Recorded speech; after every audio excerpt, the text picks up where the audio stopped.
எனக்கு பல்லு வலிக்குது, நான் என்ன ட்ரீட்மெண்ட் பண்ணட்டும், எவ்வளோ ஆகும் அப்படின்னு ஃபோனில் கேட்குறவங்களா நீங்கள்? அப்போ இந்த வீடியோவை ஃபுல்லாக பாருங்கள். உங்களை பொறுத்த வரைக்கும் பல்லில் வலிக்குது, என்னால் தாங்க முடியல, நான் ட்ரீட்மெண்ட் பண்ணணும், அவ்வளோதான். ஆனால் எங்கள் சைடில் ஒரு பல்லில் வலி வருதுன்னா அந்த வலி என்னைக்கு வந்தது, எவ்வளோ நாளாக இருக்குது, ஷார்ப்பாக குத்துற மாதிரி வலிக்குதா, இல்லை அழுத்துற மாதிரி வலிக்குதா, இல்லை வினு வினு வினுன்னு வலிக்குதா, அங்கே மட்டும்தான் வலிக்குதா, கூடயே சேர்ந்து காது வலி, தலைவலி, தாடவலி எல்லாம் வருதா, சாப்பிடும்போது வருதா, இல்லை சாப்பிட்டு முடிச்சதுக்கப்புறம் வருதா,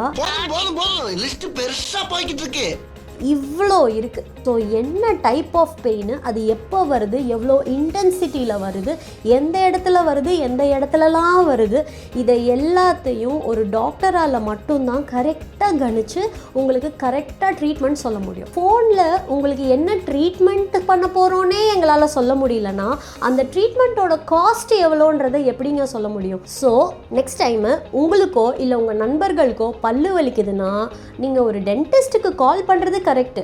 ஆனால் கால் பண்ணி எப்போ அப்பாயின்மெண்ட்டுன்னு மட்டும்தான் கேட்கணுமே தவிர என்ன ட்ரீட்மெண்ட்டு எவ்வளோ செலவாகும்னு தயவு செஞ்சு கேட்காதீங்க. This is my biggest request.